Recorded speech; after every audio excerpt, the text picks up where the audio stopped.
पूज्य महानुभाव, national curriculum framework ओवरसीट committee की सभी महानुभाव, मेरे साथ यहाँ उपस्थित आदरणीय जगदीप सिंह जी, आदरणीय श्री पंत जी, मंजुल भार्गव जी, प्रोफेसर डीपी शाकलानी जी, हमारे साथ जुड़े हुए सदस्य आदरणीय सुधा मूर्ति जी, देश के जाने माने सांस्कृतिक व्यक्तित्व आदरणीय शंकर महादेवन जी, मेरे मित्र अनुराग बेहर जी, शंकर मारवाड़े जी, प्रोफेसर नजमा अख्तार जी, शायद विमल कुमार जी भी जुड़े होंगे और विवेक देवराय जी भी जुड़े होंगे, संजीव सान्याल जी मेरे मित्र भी इसमें जुड़े हैं और यहाँ उपस्थित सभी महानुभाव। मैं सबसे पहले आप लोगों को आभार प्रकट करता हूं कि आपने एनसीईआरटी के द्वारा जो 2 कमेटी बनाई गई है उस कमेटी में आपकी कॉन्सेंट दिए हैं, आपकी स्वीकृति दिए हैं प्रत्यक्ष रूप में। मेरा तो इच्छा रहेगा मैं सुधा मूर्ति जी के पास पहला एप्लीकेशन देता हूं। मेरा व्यक्तिगत इच्छा रहेगा सारे लोग एक साल कहीं ना जाए। ये अनुराग जी और शंकर जी दोनों आज शॉर्टकट रूट अपनाए। अनुराग जी का तबीयत खराब है, शंकर महादेवन जी को हम बांध नहीं सकते हैं, वो जितना घूमेंगे हमारे इतना फायदा होगा। लेकिन मेरा व्यक्तिगत इच्छा है कि आपकी आने वाले 1 साल बाकी सारे कामों को डी प्रायोरिटाइज करके, थोड़ा मैं इस विषय में थोड़ा स्वार्थी हूं, स्वार्थी 21st सेंचुरी में भारत की जो रेस्पॉन्सिबिलिटी है उसके लिए मैं थोड़ा स्वार्थी हूं। My dear friend Danino, I am little bit selfish here.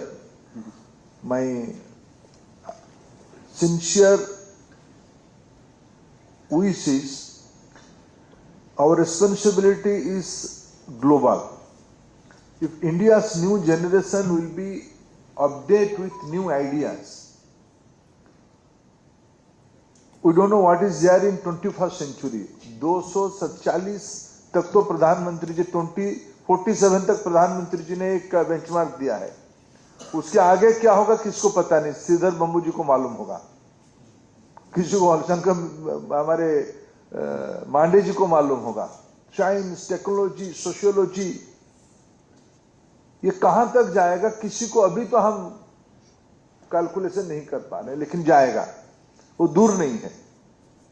हम आजादी का 75 साल पूरा कर चुके हैं और हमारी जो मंजुल जी ने उस विषय को एक प्रारंभिक समय में उल्लेख भी किया, ये एनईपी पॉलिसी, उसके आगे बनने वाले स्टीयरिंग कमेटी के द्वारा कैरिकुलम फ्रेमवर्क, एनसीईआरटी के द्वारा कंटिन्यूअस अपग्रेडेशन, ऐसा तो नहीं कि हमने पहली बार कुछ करेंगे। एनसीईआरटी इस दुनिया को अभी तक संभाला है और आगे भी संभालते रहेगा। और जो समाज जीवन में एक्सपर्ट्स और अथॉरिटी को इस मुहिम में जोड़ा गया, ये सारे की प्रयास 2 पिलर पे टिकती है। एक रूटेडनेस, भारत में उस रूटेडनेस की अगर हम एक कैलकुलेशन करते हो कितना दिन का होगा, शायद हम कॉन्शियसली इस विषय को तो निश्चित रूप में कह सकते हैं, भारत की सभ्यता की प्रारंभिक दिनों में जो आइडियाज बने होंगे, जिसको शायद लिविंग हिस्ट्री में वेद ही कहा जाता है, जिसमें ये कोई इसने bunch of Sanskrit shlokas, it's a philosophical document of everything. Science है, टेक्नोलॉजी है, मेडिसिन है, सोशल साइंस है, वैल्यूज है, ये सारा एथिक्स है, सारा चीजों की एक मदर डॉक्यूमेंट है। उससे लेके आज तो हम लोग एक अच्छे दिन पे बैठे हैं, कुछ घंटे के बाद हम चंद्र में पहुंचेंगे। माने इसकी थोड़ा उसकी बैंडविड्थ को देखिए, इसकी बैंडविड्थ को देखिए, और भारत के प्रति लोगों की अपेक्षा क्या है। इन दिनों में आईआईटी दिल्ली का एक कैंपस यूएई में खुल रहा है। आईआईटी दिल्ली कैंपस कैसे होगा, इसको समझने के लिए उस देश की ईसीसी की मंत्री वो आई थी कुछ बच्चों को लेके। एक बूट कैंप लगाया गया आईआईटी दिल्ली में, मैं भी उसमें गया था। उसमें मेरे को एक विषय बहुत मेरे मन में वो रेखांकित किया है। उनकी बच्चों को समझा रही थी कि देखो ये आईआईटी दिल्ली है, आईआईटी दिल्ली यानी आप आने वाले दिनों में ग्लोबल सीईओ बनोगे। वो नाम ले रहा था सुंदर पिचाई का, वो आईआईटीएन है। यानी दुनिया के लोग एक third party assessment Indian education system से अपेक्षा क्या करते हैं। आप अगर इस प्रोसेस में जाओगे तो आप दुनिया की ज्ञान की अधिकारी बनोगे, दुनिया की इकोनॉमी की आप कैप्टन बनोगे। यह हमारी अपेक्षा है। उसमें मैं मानता हूं, मैं इसलिए कहा कि मैं थोड़ा सेल्फिश हो रहा हूं आज, कि एनईपी एक पॉलिटिकल, कल भी मैंने किसी ओकेजन पे कहा था, ये तो समाज में अगर माता सीता को समाज ने भी एक बार अग्नि परीक्षा करवाया, अग्नि परीक्षा करके जो तत्व आया उसी से आया कि माता सीता को भी अग्नि परीक्षा देना पड़ा था। भगवान शिव का नाम इसीलिए नीलकंठ है कि उन्होंने दुनिया की सारे, दुनिया में पॉजिटिव माइंडसेट भी रहेगा, नेगेटिव माइंडसेट भी रहेगा। नेगेटिव माइंडसेट रहेगा ही, लेकिन नेगेटिव माइंडसेट को आत्मसात करने की व्यक्ति की नाम है नीलकंठ। ये तो हमारी रचना में ही है। इसलिए इसको चिंता ना करते हुए, इसलिए मैंने कहा ये कोई पॉलिटिकल डॉक्यूमेंट नहीं है। आप सभी लोग कोई पॉलिटिकल पार्टी के व्यक्ति है नहीं। कस्तूरी रंगन जी भारत की सामाजिक जीवन में एक विरल व्यक्तित्व है। यह हमारी उपलब्धि है। उनकी नेतृत्व में एक मसौदा बनी है एनईपी, उसको आगे फिर उन्हीं के नेतृत्व में एक नेशनल कैरिकुलम फ्रेमवर्क बनाई गई है। उसको इंप्लीमेंट करने के लिए ये सिलेबस और टेक्स्ट बुक कमेटी की एक ग्रुप बनाई गई है, और उनको कोऑपरेट करने के लिए, उनको थोड़ा ओवरसाइट करने के लिए, यानी मदद करने के लिए एक नेशनल ओवरसाइट कमेटी बनाई गई है। इसलिए ये फाइनली अभी एक्शन पे जब हम लोग आए हैं, एक्शन पे आप क्या करोगे, इतना ही मेरा अपेक्षा है कि जितना जल्दी हो जाए उतना अच्छा है। मैं 1 साल कहा, हमारी एक लंबे समय तक वितर्क चली कि क्या इसको स्टेजेस में बनाए या इकट्ठा बनाए। मैं कस्तूरी रंगन जी से प्रभावित रहता हूं। उन्होंने मेरे को चंद्रयान और रॉकेट के बारे में एक एग्जाम्पल दिया था कि उन्होंने कहा कि रॉकेट एक आइसोलेशन में नहीं चलता है, सिर्फ उसमें इंजन नहीं रहता है, उसमें सिर्फ पावर जनरेशन नहीं रहता है, वो एक स्टील की सिर्फ बॉडी नहीं है, उसमें कई सारे साइंटिफिक कंपोनेंट की इंटीग्रेशन है रॉकेट। आज चंद्रयान कई चीजों में, पिछली बार चंद्रयान 2 में लास्ट माइल डिस्कनेक्ट हो गया, इसे रुक गया। ऐसे ही हमारी एनईपी, इसको इकट्ठा करना है। इंडस्ट्रियल रिवॉल्यूशन 4.0 इंक्रीमेंटल ग्रोथ नहीं करता है, इंक्रीमेंटल पाथवे नहीं बताता, ये एक्सपोनेंशियल पाथवे बताता है। कई सारे चीजों को इकट्ठा करना, उसी में इंटीग्रेशन करना, ये हमारी चैलेंज है। मेरे को लगता है इस टीम से कोई कॉम्पिटेंट ग्रुप नहीं है इसमें 3 प्रकार के लोग हैं। शिक्षाविद हैं, एनसीईआरटी इसकी मूल धारक हैं, जो परंपरागत जैसे हमारे मांडे जी विज्ञान की दुनिया की एक हस्ती है, जैसे हमारे शर्मा जी हो, डैनिनो जी हो, ये इंडिक थॉट की अपने आप में एक मिसाल है। श्रीनिवासन जी कई सालों से भारतीय समाज की चित्त मानस को समीक्षा करने की एक अपना विद्वता बनाई है। खेत्री जी के बारे में मेरे को कहा गया कि सारे चीज तो ठीक है, लेकिन छोटे बच्चों को एक छोटी सी राज्य कैसे उसको इंप्लीमेंट करता है, सीआरटी कैसे इंप्लीमेंट करता है, प्रैक्टिशनर क्या है, प्रत्यक्ष प्रैक्टिशनर की भी विजडम उसमें रहेगा। उसके अलावा शेखर बम्बू जी हो, सुधा मूर्ति जी हो, शंकर महादेवन जी हो, या विमल कुमार जी से हो, या संजीव सान्याल हो, या विवेक देवराय जी हो, उनकी समाज जीवन में अलग इलाका में दक्षता है। कोई अर्थशास्त्री है, कोई स्ट्रैटेजिक थिंकर है, कोई इंडस्ट्री के हैं,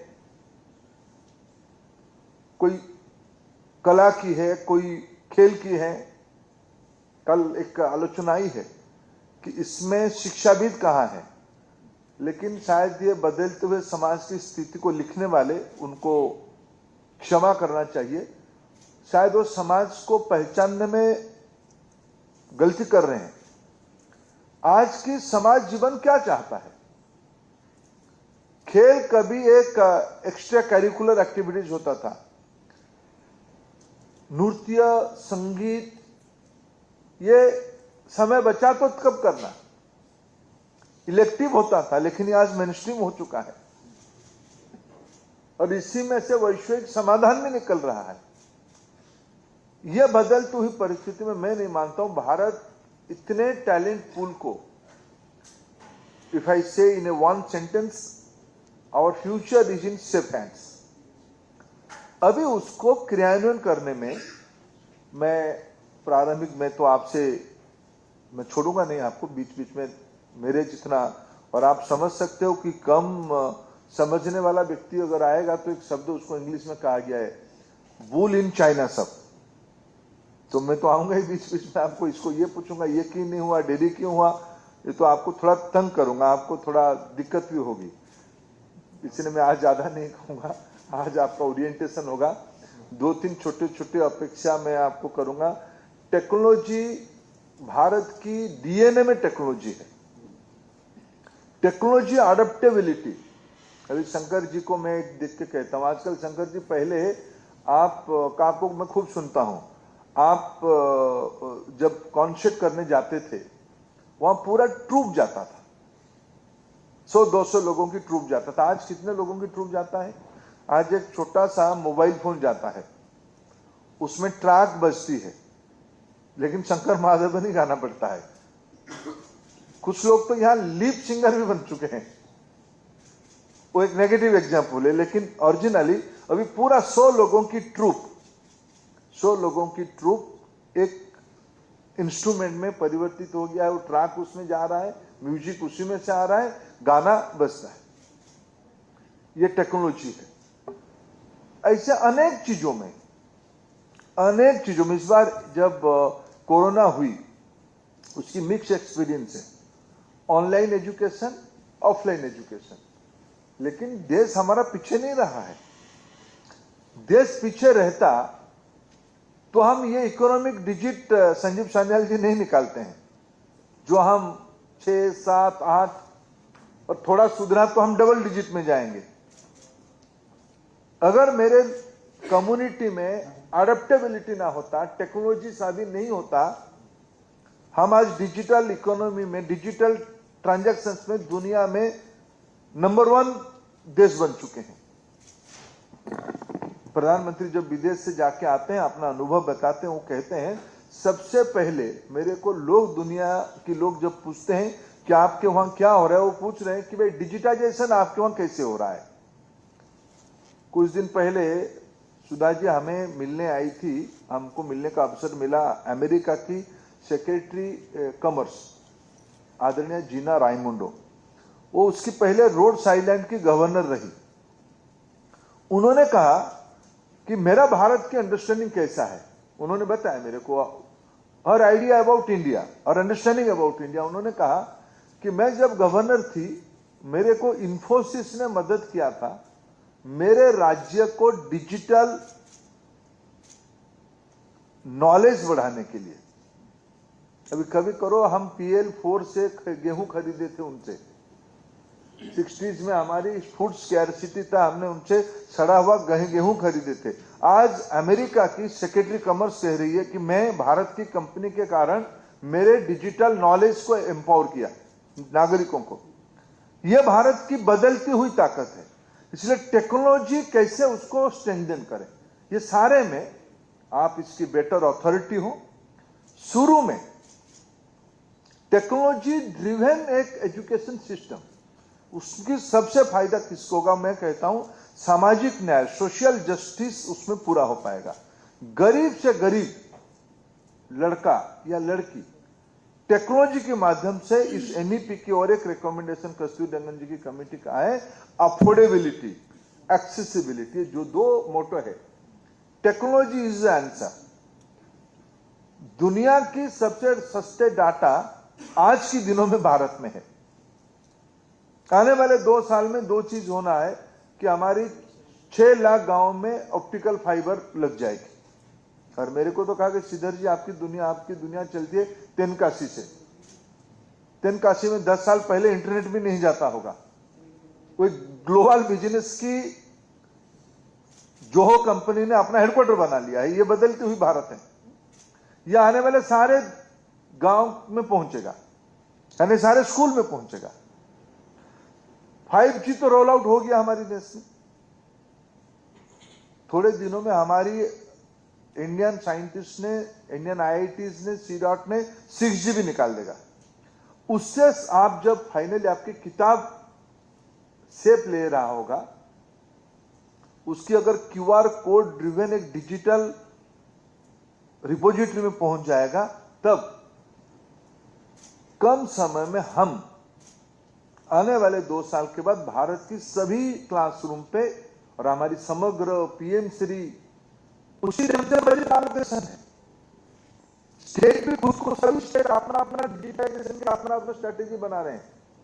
लेकिन उसमें दिखा है, अभी मैं कभी जाता हूं कोई स्कूल में, कुछ शहरों की अच्छे स्कूल्स को छोड़ दें, गांव की स्कूल में डिजिटल बोर्ड आ गया, लेकिन उसमें कंटेंट नहीं है। दिशा है, लेकिन दिशा को इस बार हम जब NEP की ड्रिवन, अभी जो आपकी कमिटी जादुई पिटारा तो ले आया, शंकर मरवाड़े मेरे काम नहीं कर रहे, मैंने उनको कहा कि जादुई पिटारा को जल्दी टेक्नोलॉजी में कन्वर्ट करो। मैं तो दिखा नहीं अभी तक। अनुराग जी मेरा कंप्लेन है, आप इसको जल्दी ही जादुई पिटारा डिजिटल प्लेटफॉर्म पे आ जाए, डेमोक्रेटाइज हो जाए, बिना मूल्य की लोग उसको देख पाए। गरीब की बच्चा अगर उसको देखेगा तो वो भी अब्दुल कलाम बन सकता है। यह कॉन्फिडेंस आज भारत में है। इसलिए टेक्नोलॉजी एक बहुत बड़ा मेरा निवेदन रहेगा, टेक्नोलॉजी पे आप शुरू से जोर देना। वैसे ही दूसरा एक गेम चेंजर चीज इस बार आपने रिकमेंड किया है, जिसकी पॉजिटिव एटमॉस्फेयर देश में, मैं मानता हूं आजादी के उपरांत पोस्ट इंडिपेंडेंट एरा में सबसे जो मेरे को लगता है कि पावरफुल इंस्ट्रूमेंट गवर्नेंस की बनी है और गवर्नमेंट की डिसीजन से बनी है, सोसाइटल डिसीजन से बनी है, वो है गिविंग इंपोर्टेंस टू भारतीय भाषा। भारतीय भाषा को हम अनबंडल करके उसको मेनस्ट्रीम पे लाके, मैं अभी 2 छोटे छोटे इनिशिएटिव आपने किया। NCERT ने कहा हम आने वाले सारे किताबों को 12 तक सारे 22 शेड्यूल लैंग्वेज में रखेंगे। CBSE ने कहा, नेशनल बोर्ड ने कहा कि हम जो चाहेगा उसको 22 शेड्यूल भाषा में पढ़ाने की व्यवस्था करेंगे। अभी वर्ल्ड बैंक में हमारे मित्र कृष्णमूर्ति जी, जो भारत की पहले चीफ इकोनॉमिक एडवाइजर थे, वो वहीं काम करते हैं आजकल वर्ल्ड बैंक में। उन्होंने टाइम्स ऑफ इंडिया में पिछले सप्ताह अच्छा लिखा है। उन्होंने लिखा है कि इंग्लिश में कॉम्पिटेंसी बढ़ाने के लिए, अपना प्रोफिशिएंसी बढ़ाने के लिए आपको आपकी मातृभाषा में प्रोफिशिएंसी बढ़ानी पड़ेगी। मैं कभी इन दिनों में सुधा मूर्ति जी के एक इंटरव्यू देख रहा था, तो पढ़िए कन्नड़ स्कूल में, लेकिन आज बच्चों के लिए इंग्लिश भाषा में साहित्य लिखती है। हम सभी की केस ऐसे ही है। हमारा बेसिक क्रिटिकल थिंकिंग तो निकलती है अपनी मातृभाषा से, इसलिए इसमें तो कॉन्सेंसस बन चुकी है। इसलिए ये जो दो चीजें से रूटेड और फ्यूचरिस्टिक, फ्यूचरिस्टिक का परिसीमा क्या है? फ्यूचरिस्टिक का परिसीमा 21st सेंचुरी है। 21st सेंचुरी को आप एक टाइम मशीन की तरह मैप करो, क्या क्या नॉलेज क्वेश्चन लगेगा उसकी तय करो और उसको बनाओ। वो रूटेड होनी चाहिए। सिंगापुर आप घूमोगे, बहुत अच्छा लगता है उसको, देश को, विकास को देखते हुए, लेकिन उसको थोड़ा पीछे जाओ तो 20th सेंचुरी के हाफ में तो कुछ है ही नहीं। पूरा अमेरिका को असेसमेंट करो, 300 साल पहले की हिस्ट्री नहीं है। हम तो इसकी कोई, ये तो हम तो असीम है, अंदर जितना है ऊपर भी उतना जाना है। इसलिए ये 2-3 चीजों में आप लोग थोड़ा प्रारंभिक दिनों में, एक विषय मेरे मन में आता है, आपकी जो सब कंटेंट बनेगी, कंटेंट रोचक होनी चाहिए। मैं जब स्टूडेंट था, मेरे को आधे चीज समझ में नहीं आता था, दूसरे तीसरे साल के बाद समझ में आता था। मैं उसको पुराने किताब को पढ़ता था। इस बार डॉक्यूमेंट ऐसे बने, बच्चों को चंदा मामा क्यों अच्छा लगता था? क्योंकि वो इंटरेस्टिंग था। हमें कॉमिक नहीं बनानी है, वो अच्छा शब्द शायद सीरियस स्टडी के लिए नहीं होगा, लेकिन मैं इसलिए शब्द लगाया रोचक बननी चाहिए, एग्जाम्पल्स। इसलिए जिसको अभी मैंने देखा आप लोगों ने बनाई जादुई पिटारा में, कॉन्टेक्चुअलाइज किया है लोकल डॉल्स के साथ, लोकल खिलौने को, लोकल स्टोरी को, लोकल कहानी को। अभी एनसीईआरटी ने उड़ीसा की 2 प्रिमिटिव ट्राइब की भाषा के ऊपर एक लिंगुआ फ्रैंका जो उनका है, उसके ऊपर उन्होंने प्रीमियर बनाया। मैं उसकी इंपैक्ट देख रहा था, सोशल इंपैक्ट देख रहा था। मैं कल्पना नहीं कर सकता उसकी इंपैक्ट क्या आएगा। मेरे को उसी दिन उड़ीसा की 4-5 और ट्राइबल लैंग्वेज के लोगों ने कहा हमारा कब बनेगा। मैं 22 बाहर की बात, 22 की बाहर की लिस्ट कह रहा हूं। हजारों भाषा में आप यूट्यूब में जाइए, आपकी स्मृति में जो ट्राइबल लैंग्वेज है उसको टाइप करिए, एक गाना, सॉन्ग करिए, आप एक गीत आता है। अगर वो गाना बन चुका है, वो कंटेंट क्यों नहीं बनेगा पढ़ाई के? यही चैलेंज है। इसलिए लोक भाषा को महत्व देना, ये एक मेरा सुझाव है। और एक चीज इस बार आप लोगों ने रिकमेंड किया था, उसको हमारे उच्च शिक्षा, स्कूली शिक्षा और स्किल डेवलपमेंट ने तीनों ने मिलकर बना लिया है, वो क्रेडिट फ्रेमवर्क।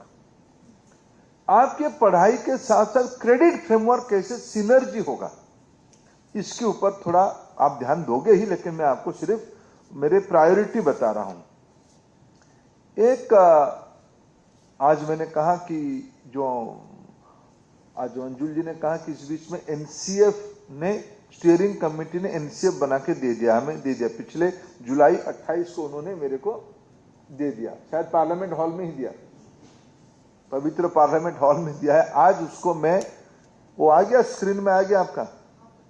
आज मैं अंत में सबके सामने एनसीएफ को, एनसीईआरटी को हस्तांतरण करूंगा। मेरा अपेक्षा रहेगा एनसीईआरटी आज उसको पब्लिक डोमेन में रख दे, और आप लोग उस पर तो डेलिब्रेट करोगे ही। एनसीईआरटी बहुत साइंटिफिक डॉक्यूमेंट बना है, मैंने उसमें पर्याप्त समय लगा के खुद कस्तूरी रंगन जी की उपस्थिति में उसको समझने का कोशिश किया है। मैं कॉन्फिडेंट हूं आप लोग उसको, आप में से आधे लोग उसमें इन्वॉल्व थे, पूरा एनसीईआरटी था। मैं कॉन्फिडेंट हूं बहुत वेल डॉक्यूमेंटेशन हुई है, उसी के आधार पे आपके काम को सरल करने की बहुत सुविधा होगा, बहुत सरल हो जाएगा आपकी काम। इसलिए इस काम को भी आज हम करेंगे। एक टाइमलाइन के बारे में मैंने कहा है आपको, और मेरे लिए तो आज एक, मैं रोज शिक्षा विभाग में 2 चीज नया सीखता हूं। हम सब सरकार में या जनप्रतिनिधित्व में काम करने वाले लोग एक रिपोर्ट को बहुत एक शब्द को बहुत यूज करते हैं, CAG। ऑडिट रिपोर्ट को हमारी पक्ष में और विपक्ष में दोनों को यूज किया जाता है, लेकिन आपने आज एक CAG भी बनाई है, कैरिकुलर एरिया ग्रुप्स। आपकी जो कैरिकुलर एरिया ग्रुप बनेगा लैंग्वेज से लेके IKS तक, इसकी व्यापक डिबेट हो। ये सारे 25-30 लोगों की जो टोली बनी, ये तो जाएगा 2-2.5 हजार तक। जितने आपकी, मेरे को एक बार बताया गया कि 130 विषयों में किताब बनेगा। अगर हर एक में 20-20 लोगों की एक्सपर्ट ग्रुप लगेगा तो ये 2-2.5 हजार तक पहुंचेगी। फिर उसके नीचे भी कंसल्टेशन होने की आवश्यकता है। मैं इसे समझाऊं, अगर म्यूजिक को हमने एक विषय बनाना है, म्यूजिक की 20-25 लोग उसको एक कैरिकुला बनाने के लिए जाएंगे, फिर उसको सिलेबस और टेक्स्ट बुक तक डिलीवरेबल्स बनाएंगे, लेकिन उसको चर्चा करने के लिए शायद उनको और 200-300 लोगों को इन्वॉल्व करना पड़ेगा। साइंस के बारे में ऐसा, उद्योग के बारे में ऐसा, इकोनॉमिक्स के बारे में ऐसा, सोशल साइंस के बारे में ऐसा। तो ये आने वाले दिनों में भारत की जो 4-5 हजार क्रीम स्कूली बच्चों की डॉक्यूमेंट बनाने के जिसकी एक्सपर्टाइज है, एक भी व्यक्ति हमारी नेट से ना छूटे। हम सहमत हो या असहमत हो, यह आपकी विवेक के ऊपर है। मैं तो आप ही को मानूंगा, आप बेस्ट जज हो, लेकिन ऐसा कोई रहे ना आ जाए जो कहे कि हमको पूछा नहीं। NEP ने सबको पूछ के किया। NCF भी जब बना, NCF भी बहुत डिटेल डिस्कशन हुई है। ऐसे ही, इसीलिए आज उसको पब्लिक डोमेन में इसीलिए रखेंगे, हम बेसिक टेनेंट्स बदलेंगे नहीं, बेसिक फीचर्स NCF की नहीं बदलेगा, लेकिन भाषा में, उदाहरण में कुछ अच्छे आइडिया जाएगा, स्टोरी में अच्छा आइडिया आएगा, उसको अकोमोडेट करते रहिएगा। क्योंकि हम एक डेमोक्रेटिक सोसाइटी है, सबको लेके चलना है, सबकी आइडियाज को हमारे दायित्व, हम ट्रस्टी है, हम कोई विचार से बंधे नहीं। हमारी एक ही विचार है, हमारी एक ही विचार है, भारत को बड़ा करना है। हमारी संविधान आधारित भारत को बड़ा करना है। हमारी पूर्वजों ने संविधान को बहुत सोच समझ के बनाई है। इसलिए प्रधानमंत्री जी कहते हैं भारत की एक ही धर्म ग्रंथ है, उसका नाम है संविधान। संविधान सम्मत, संविधान आधारित सभी को समावेश करते हुए हम इस नीति को बनाएंगे। इसलिए हमें इसके लिए आप सब नीलकंठ हो, आप सब माता सीता हो। सच को जानते हुए भी उसको आगे ले जाने के काम आपको करना पड़ेगा, सही काम करना पड़ेगा। उसमें किसी को डरना नहीं है, किसी को छुपाना नहीं है।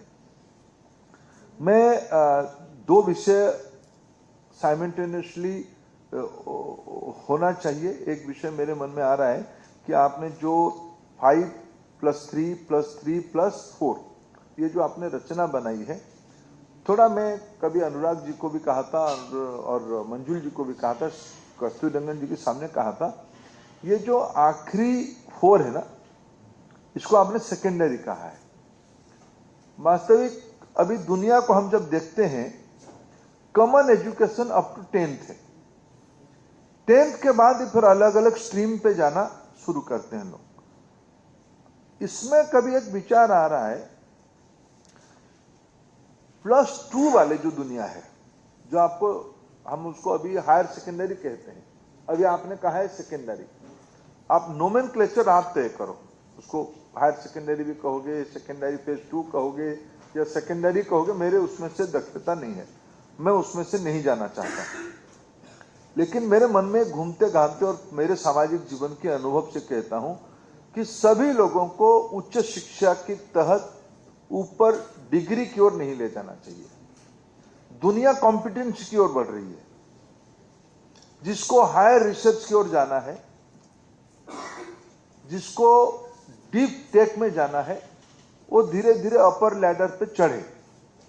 लेकिन 10th के बाद आपने ही रिकमेंड किया है, स्किल वोकेशनल, इसका फॉर्मल एजुकेशन के बाद क्लास 6 से होगा। कहीं उसको दुनिया में कम्युनिटी कॉलेज कहा गया है, कहीं उसको डुअल एजुकेशन सिस्टम कहा गया कोई डेवलप्ड इकोनॉमी में। कहीं उसको कहा गया है